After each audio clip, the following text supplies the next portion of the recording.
Some members of Congress have suggested designating Mexican drug cartels as foreign terrorist organizations as a means to give the federal government greater authority to go after the cartel's finances. Yes. Would you support something Absolutely. like that? They are terrorists.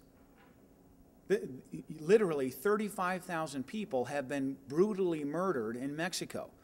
The president just articulated, we went and bombed Libya because we didn't want possibly 1,000 civilians just killed. It would have been blood on our hands. Wait a minute, that's halfway around the world, and look south. 35,000 people killed. They're not just regular people, judges, police chiefs. Do you want to be the police chief if we just murdered the police chief? And they're vacant. The mayor of the community. You know, anybody who stands up in their way, they're cutting police officers' heads off, killing them, laying them in front of the police station. If that's not a terrorist act, what is? They have destabilized Mexico to the point where it's caused great concern here. Hillary Clinton, who I don't often agree with, suggested and made a good comparison to Colombia of 2 decades ago with the Medellin cartel. What did we do there that we said was in our national interest? We sent military advisors, special forces down to ensure their government didn't fall. And that's what we need to do here in America, is something possibly similar to it. At the very least, secure our border. Why?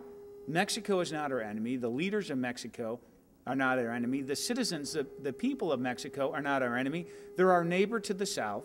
We have an economic interest. They're Arizona's #1 trading partner, America's #2 trading partner. So even if it was just the economic interest, never mind the post 9/11, if the government of Mexico is further destabilized, already the border's unsecured, what elements can come in and buy their way into the United States? You see what I'm saying?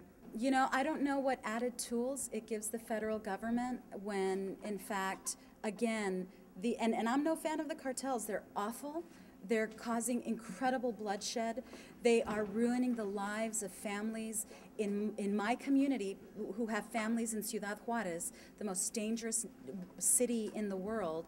But what does that do to get us where we want to go? I don't understand what it does, except, you know, creates a lot of talk and chatter on the cable news stations, and it gives somebody something else to talk about.